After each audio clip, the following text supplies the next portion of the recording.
ભારતના પશ્ચિમ ભાગમાં આવેલું એવું ગુજરાત રાજ્ય અને ગુજરાત રાજ્યનો ઉત્તર પૂર્વ ભાગમાં આવેલો એવો સાબરકાંઠા જિલ્લો અને સાબરકાંઠા જિલ્લાને અરવલ્લી ગિરિમાળામાં આવેલું એવો ઈડર તાલુકો અને ઈડર તાલુકાને આગવી ઓળખ એટલે વેરાવળ ગામ અને વેરાવળ ગામને આગવી ઓળખ એટલે શિક્ષણ નગરી શ્રી એચ.પી. જોશી હાઈસ્કૂલ વેરાવળ.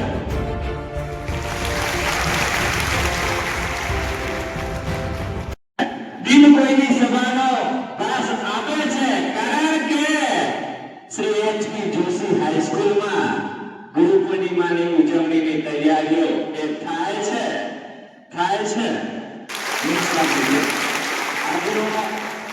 પવિત્ર અને પાવન દિવસ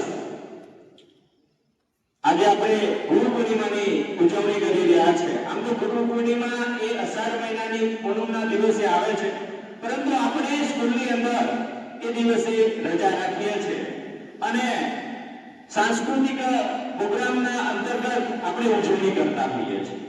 અને આજે આપણે આ કાર્યક્રમને અનુલક્ષીને આજે ઉજવણી કરવા જઈ રહ્યા છે ત્યારે ગુરુઓના મહિમાને દર્શાવતો આ એક તહેવાર છે, આ એક ઉત્સવ છે, આ એક પર્વ છે અને આને આપણે માનવાનું છે. તો સૌપ્રથમ આપણે પ્રાર્થનાથી આ કાર્યક્રમની શરૂઆત કરીશું અને પ્રાર્થના ધોરણ 11 ભણી વિદ્યાર્થીની આપણને રજૂ કરશે.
આચાર્યશ્રી, વંદનીય ગુરુજીઓ, ભાઈઓ તેમજ બહેનો, આજનો મારો વિષય છે ગુરુ પૂર્ણિમા વિશે સ્પીચ.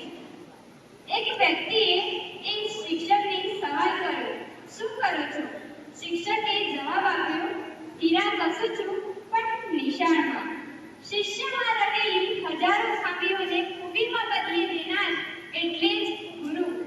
પોતે ગુરુ હોવા છતાં તે શિષ્યમાં વધુ ગુરુ તત્વ જોવે છે.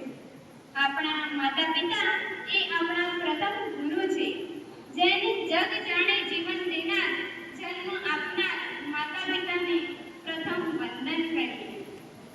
માં વિશે કહેવાયું છે, જન્મે ત્યારે કૃષ્ણ છુપાવી કેમ એ બાબતથી અજાણ, ચાંદી સાચી માં શીખવેલું પિતા એ ગુરુરૂપ માતાને વંદન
કલેક્ટર, વકીલ, એન્જિનિયર, ડોક્ટર વગેરેનું નિર્માણ કરી શકે છે. ચાણક્યએ શિક્ષક વિશે કહ્યું છે, એક शिक्षक युग निर्माण का प्रणेता है, वो चाहे तो पूरी दुनिया बदल सकता है. શિક્ષકને પારસમણીમાં આપવામાં આવી છે કેમ કે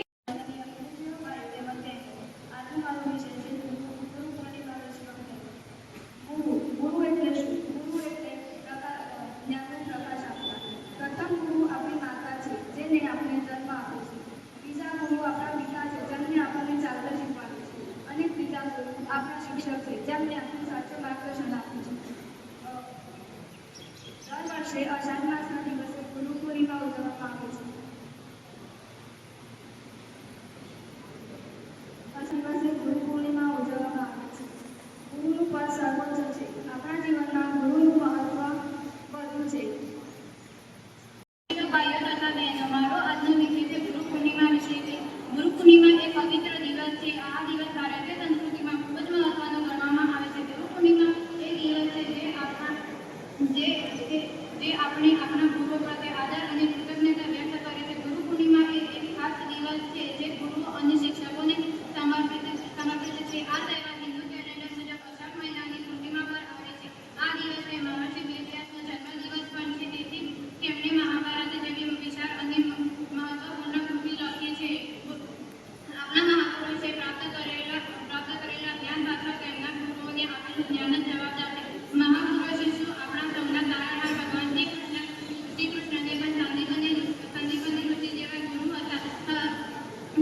રામચંદ્રજીને પણ વિશ્વામિત્ર જેવા ગુરુ હતા. પાંડવોને પણ દ્રોણાચાર્ય જેવા ગુરુ હતા. સ્વામી વિવેકાનંદને પણ રામકૃષ્ણ પરમહંસ જેવા ગુરુ હતા. શિવાજી મહારાજને પણ રામદાસ જેવા ગુરુ હતા. આપણા ગુરુ ગુરુ પૂર્ણિમા વિશે માહિતી. ગુરુ પૂર્ણિમા હિન્દુ ધર્મ અનુસાર તહેવાર 3 તારીખ વર્ષ અષાઢ માસની પૂર્ણિમાના દિવસે ઉજવવામાં આવે છે. આ દિવસે પોતાના ગુરુઓ પ્રત્યે કૃતજ્ઞતા વ્યક્ત કરવામાં આવે છે. ગુરુ એટલે જ્ઞાનનો પ્રકાશ આપનાર, જે શિષ્યના જીવનને સુધારે છે, સાચો માર્ગ અપાવે છે અને આત્મશુદ્ધ ધારવામાં મદદ કરે છે, તેને ગુરુ કહેવાય છે. ગુરુ પૂર્ણિમાના દિવસે વિદ્યા આપનાર ગુરુઓ, માતા પિતા, શિક્ષકો અને જીવન માર્ગદર્શન આપનાર દરેક મહાન વ્યક્તિત્વનું સન્માન કરવામાં આવે છે. શાળાઓ અને ગુરુકુળોમાં વિદ્યાર્થીઓ પોતાના ગુરુ માટે વિશેષ કાર્યક્રમો કરે છે, પદપૂજન કરે છે અને આશીર્વાદ લે છે. આ તહેવારનો ઇતિહાસ પણ ખૂબ મહત્વનો છે. કહેવાય છે કે આ દિવસે મહર્ષિ વેદવ્યાસનો જન્મ થયો હતો, એટલે તેમને આ દિવસે પણ શ્રદ્ધાંજલિ આપવામાં આવે છે.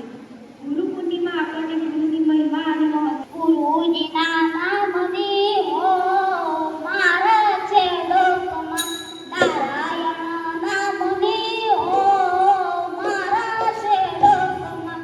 જુઠ્ઠું બોલાય નહીં, ખોટું લેવાય નહીં. જુઠ્ઠું બોલાય નહીં, ખોટું લેવાય નહીં. અવરું ચલાય નહીં હો મારા છે લોકમાં, નારાયણ નામની હો મારા છે લોકમાં. ગુરુજીના નામની હો મારા છે લોકમાં, નારાયણ નામની હો મારા છે લોકમાં. અવરું ચલાય નહીં, કોઈને પીડાય નહીં. અવરું ચલાય નહીં, કોઈને પીડાય નામની હો મારા છે લોકમાં. ગુરુજીના નામની હો મારા છે લોકમાં, નારાયણ નામની હો મારા છે લોકમાં. ગુરુજીના નામની હો મારા છે લોકમાં. ગુરુજીઓ ભાઈઓ અને બહેનો, આજનો મારો વિષય છે ગુરુ પૂર્ણિમા વિશે માહિતી. My dear teacher, कुछ कहना है आपसे. टीचर तो बहुत है, पर आप जैसे टीचर बहुत कम मिले. आपके आगे से क्लास में होने का सामने आपके बातचीत से चेहरे पे मुस्कान आ जाते हैं. आदि से तो जिंदगी मुस्कुराती है.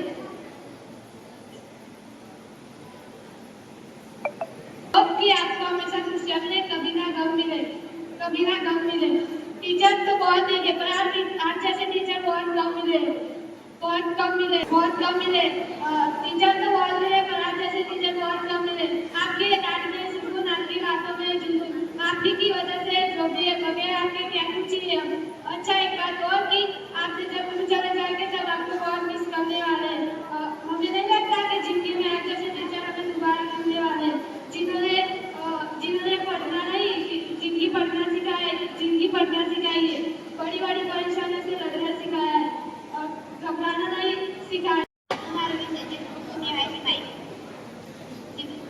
જીવન આપનાર એટલે માં અને જીવન શીખવનાર એટલે ગુરુ એટલે આપણા જીવનનો મહત્વનો વ્યક્તિ એટલે ગુરુએ આપણા જીવનનો આદર્શ વ્યક્તિ કહેવાય છે. ગુરુ પૂર્ણિમાએ આપણા ગુજરાતીમાં શતાબ્દી પૂર્ણિમાના દિવસે ઉજવવામાં આવે છે. ગુરુ પૂર્ણિમાએ ગુજરાતીમાં શતાબ્દી પૂર્ણિમાના દિવસે ઉજવવામાં આવે છે. ગુરુઓને સમર્પિત આદિગુરુ વેદવ્યાસના જન્મદિવસ નિમિત્તે ઉજવવામાં આવે છે. ગુરુ પૂર્ણિમા એટલે આપણે દર વર્ષે ઉજવીએ છીએ અને ગુરુ એ આપણા જીવનનો મહત્વનો વ્યક્તિ છે. ગુરુએ આપણને સત્યના માર્ગે લઈ જાય છે. ગુરુ આપણા જીવનને ક્યારેય ખોટ આપતા નથી અને ગુરુ એટલે જ આપણા જીવનનું સત્યનો માર્ગ હોય છે. ગુરુ તો ઘણા હોય છે પણ એમાં દરેક ગુરુ એક સરખા નથી હોતા. At first, I wish you all a very happy Guru Purnima. Guru Purnima is a festival which is dedicated to our gurus and teachers. We celebrate Guru Purnima as a mark of respect towards our gurus and teachers. They teach us the difference between good or bad things in our life. A guru is not only teaches and gives us the advice but also shows the right path in our life. Guru has a very important role in our life. On this day, the students are encouraged to follow teaching and from the life of their gurus and teachers. We should always respect and obey our gurus and teachers. Today, I want to thank you all my gurus and teachers who have taught and inspired me to be my best and always help me in my problems. Thank you so much for listening to me. I am grateful to all of you. Thank you. આજનો મારો વિષય છે ગુરુ પૂર્ણિમા વિશે વક્તવ્ય. नई राज का कलम को संशय सभी मिटाता है, ज्ञान से भरा सागर इसे ही गुरु कहते हैं. अषाढ़ सुद पूर्णिमाનો દિવસ એટલે ગુરુ પૂર્ણિમા. ગુરુ પૂર્ણિમા એ વર્ષની સૌથી મોટી પૂર્ણિમા ગણવામાં આવે છે. આ દિવસે આપણા મહાભારત પુસ્તકના રચયિતા એવા વેદવ્યાસનો જન્મ થયો હોવાથી આ પૂર્ણિમાને વ્યાસ પૂર્ણિમા તરીકે પણ ઓળખવામાં આવે છે. ગુરુનો અર્થ એ વ્યક્તિને અજ્ઞાનરૂપી અંધકારથી દૂર કરી જ્ઞાનરૂપી પ્રકાશ તરફ લઈ જવા જેના વ્યક્તિ એવો થાય છે. ગુરુ એ પારસમણી જે વ્યક્તિને લોઢામાંથી સોનું બનાવે છે. સાચો શિક્ષક કે ગુરુ તેના વિચારો વડે વિદ્યાર્થીને પોતાના જેવો સુવિચારિત કરે છે. મનુષ્યનો પ્રથમ ગુરુ તેના માતા પિતા હોય છે. ત્યારબાદ શિક્ષણ આપનાર ગુરુ તેના ગુરુ બને છે. જો આપણા મિત્રે આપણને ગાણિતિક દાખલો પણ શીખવ્યો હોય તો તે પણ આપણો ગુરુ બને છે. જ્યારે गुरुजियों, भाइयों और बहनों, आप सभी को गुरु पूर्णिमा की हार्दिक शुभकामनाएं। जैसा कि आप सभी लोग जानते हैं कि गुरु पूर्णिमा हिंदू धर्म का एक पवित्र त्योहार है।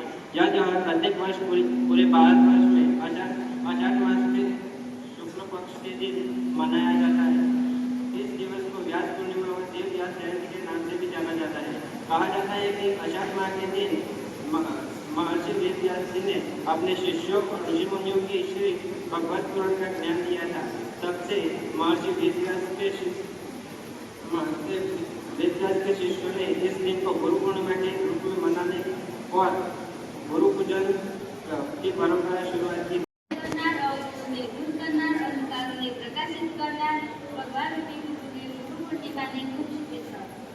ભારતીય મુખ્ય અતિથિ આદરણીય શિક્ષકગણ અને મારા પ્રિય ભાઈઓ અને બહેનો બધાને મારા નમસ્કાર. સૌથી પહેલા ગુરુ પૂર્ણિમાના અવસર પર વિશ્વના સમગ્ર ગુરુજનોને મારા સતત નમન. આજે ગુરુ પૂર્ણિમા દિવસ આપણે આપણા ગુરુઓ અને શિક્ષકોના માધ્યમિક ગુરુજીઓ ભાઈઓ તેમજ બહેનો, આજનો મારો વિષય છે ગુરુ પૂર્ણિમા વિશે 20. આપણા માતા પિતા આપણા પ્રથમ ગુરુ છે. તેમને આરતી પકડીને આપણને ચાલતા શીખવું છે. બીજું સ્થાન આપણા ગુરુજી એટલે કે શિક્ષકો છે, જેમને સાચો માર્ગ બતાવે છે. ઘણા એવા વિદ્યાર્થીઓ છે જે ગુરુ કે માતા પિતાને માન આપતા નથી. આપણે સ્કૂલમાં આવીએ છીએ, વિદ્યાર્થી જ ગુરુને માન ના આપે તો બીજા બોલવા નથી. મિત્રો, આપણે વિદ્યાર્થી કહીને ગુરુજીને માન ના આપે તો આપણે ભણવાનું છોડી દેવું જોઈએ. ભણવાનું કોઈ અધિકાર નથી આપણને. દુનિયામાં કોઈ પણ